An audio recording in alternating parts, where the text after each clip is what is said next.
Ladies and gentlemen, the day we have all been waiting for, unless your name is Blake Lively or Ryan Reynolds or anybody in that household, the day has finally come. Taylor Swift is getting deposed. And the only question I have for you is, are you ready for it? While I wish I could play the music, I don't have the money to pay for copyrights and I don't want this video to be silent. So, with that said, meet me on the other side. Let's get into it. F around and find out. F around and find out. Hello there, ladies and gentlemen, beautiful people, and welcome back to another episode of F Around and Find Out. Happy Friday. And yes, the day has come. While I wish I could have come to you with this news earlier this morning, I just got out of my craniotomy late last night. As you can see, my braider literally pulled my muffin cap back blue, and I couldn't breathe. So I needed to give myself a minute, but I'm back. And just in time to be the one to tell you, Blake Lively, you can run, but you can never, ever, ever hide. I do have some reservations and I do have some questions that we're going to ask later down the road. But while we're here, let's just look at the document that hit the docket that quite literally shook up the docket. Well, if you're into this case, if you're not, you don't really care. Late last night, this hit the docket, and this is a response from Ellen Garofalo. Remember, Justin Baldwin's team had asked for the extension that we talked about very briefly in the last video, and Judge Lemon came back and was like, yeah, not in my house. Motion denied. Well, it turns out Blake's team actually knew about it, so we don't know why they were acting like they didn't know the waiver parties were going to ask for this extension. This is what they had to say. We write in opposition to Blake Lively's motion to modify the court's case management plan and the scheduling order. Ms. Lively has not shown good cause for her proposed modification. First, Ms. Lively has known about the recently produced and forthcoming documents for a month, long before she agreed to take defendant's deposition beginning on September 15th. On August 4, 2025, Ms. Lively moved to compel a further document production from the waiver parties and sought several months' worth of additional communications. On August 11, 2025, the waiver parties opposed Ms. Lively's motion to compel but indicated they would produce numerous additional documents. Following the briefings, the parties agreed to September 15, 2025 for Steve Serwood's deposition, September 18th and 19th for Jamie Heat's deposition, and 21st and 22nd for Justin Baldoni's deposition. In other words, at the time the parties agreed on the deposition dates, Ms. Lively knew that additional documents would be forthcoming prior to the depositions. Second, Ms. Lively will have Mr. Serwood's responsive non-privileged signal messages by September 12. Ms. Lively incorrectly claims the waiver parties insisted they would not produce signal communications prior to the date of Mr. Serwood's deposition on September 15th. The waiver party specifically told Ms. Lively that Mr. Serwood's and Melissa Nathan's responsive non-privileged signal messages would be produced by September 12th. Now, this is where it gets good. Finally, Ms. Lively misleadingly implies the waiver parties seek a blanket 30-day extension of the discovery cutoff date. In fact, the waiver parties requested an agreement solely to take the deposition of, are you ready for it? Taylor Swift. During the week of October 20th to 25th, due to Ms. Swift's pre-existing professional obligations, the life of a showgirl, whether the court agrees to the broader modifications sought by the plaintiff, the waiver parties respectfully request that the court modify the scheduling order for the sole purpose of accommodating third-party witness Taylor Swift, who has agreed to appear for deposition but is unable to do so before October 20th, 2025. Ladies and gentlemen, we are getting close. We are getting very, very close. And, because my brain works the way it does and I'm skeptical about everything, and I've seen way too many TV shows and movies where you think you know something, but then you don't.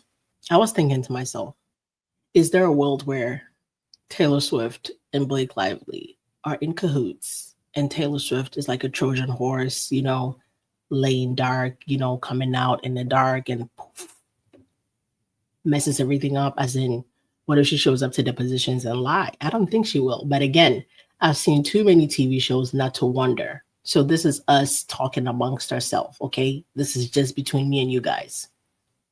I don't think so. I really don't think so. What I want to know, but if you think so, put in the comments. Let me know. What I really want to know is, considering we know so far that Blake and Taylor have had no communications, no face-to-face, nothing. If you're Blake Lively, what do you do in this case, right? Because we do know, as long as you're a party in a lawsuit, right, you have anything to do with the lawsuit, you are permitted, you are allowed to show up to depositions. So What do you do if you're Blake Lively? You show up to the deposition knowing this woman has wanted nothing to do with you in recent months. She's been avoiding you if the reports are correct. Do you show up to depositions regardless, hoping, hey, maybe you can buy your eyelashes at her? And I actually made a joke earlier on TikTok where I said, what if Blake goes to get like a Chanel sweater made with her kid's face? Whichever one Taylor put in a song, what if Blake shows up with the kids, in the lobby or something, so Taylor sees them? What if she's sitting there and she's like, oh my God, my kids are calling me? Like, what if she does that? Or does Blake avoid this completely, like gets away from it completely? Or again, if you're Blake, this is the one time, this is your one opportunity to be in the same room, maybe bump into Taylor in the bathroom. I don't even know if Taylor would use that bathroom. Does she bring her own bathroom with her? I don't know. But if you're Blake, this is the one opportunity you have to be in a room with Taylor where she cannot literally avoid you, because you are permitted, you are allowed to be there, right? Or if you're Taylor, do you put in your provision, that, hey, I'm going to be at the deposition, but Miss Lively cannot be there, even though she quite literally cannot request that? If she does request that, does Blake oblige? Does Blake be like, okay, she doesn't want to see me, I'm not going? Or does Blake be like, well, sucks to suck, I'm allowed to be there, I will be there? My brain is like racing at 100 miles per hour right now, trying to figure out what all the possibilities are. And while I know we cannot see this, oh my God, I wish to God I could buy a ticket to Madison Square Garden or wherever Brian Freeman will hold this deposition. I wish I could go. I want to join the catering company. What catering company is going to cater this deposition? I want to work there. I want to go serve a meal. I want to be the executive Uber driver that day. Let me in the room, please, wait for parties. Let me hire me as a paralegal. I want to see some things. So let me know your thoughts on what you think will happen. As in, would Blake show up? Will she? Should she? All the modifications there can be. The Daily Mail, while I was making this video, I saw the Daily Mail has an article. Let's see what they have to say, if they have any more information than we do. Taylor Swift is set to give evidence on, I hate when they say give evidence. It's like testimony, like it's a deposition. Under oath, it is evidence, but it's weird to put it that way. In the extraordinary court case, it's extraordinary now, between Blake Lively and Justin Baldoni, it can be revealed today. They act like it's an exclusive. Newly filed documents obtained by the Daily Mail show that the pop star has been asked to take part in a deposition after the release of her new album next month. Earlier this year, a judge ruled Mr. Baldoni could have text messages between Swift and Lively that pertain to It Ends With Us. Now the singer is set to be deposed in the week beginning October 20th, if Justin's legal team can persuade a judge to a deadline extension. Miss Swift, who's godmother to one of Blake and Ryan's, I think more than one of the kids, Ryan's children, has been unwillingly dragged into Lively's ugly legal battle with the actor and director Baldoni. A source recently told Daily Mail that the newly engaged Swift has been ghosting Lively's repeated attempts to reach out with text, voicemails, and emails. The Daily Mail is saying they have this information from a source. This is something we would have talked about in the past, like what was going to happen, if she was going to be in the wedding, what would it look like, all of that. But now it's just silence, the source said. There's no will she or won't she about Blake being in the wedding, because she just won't. She knows that, and I don't think she particularly wants to talk about it.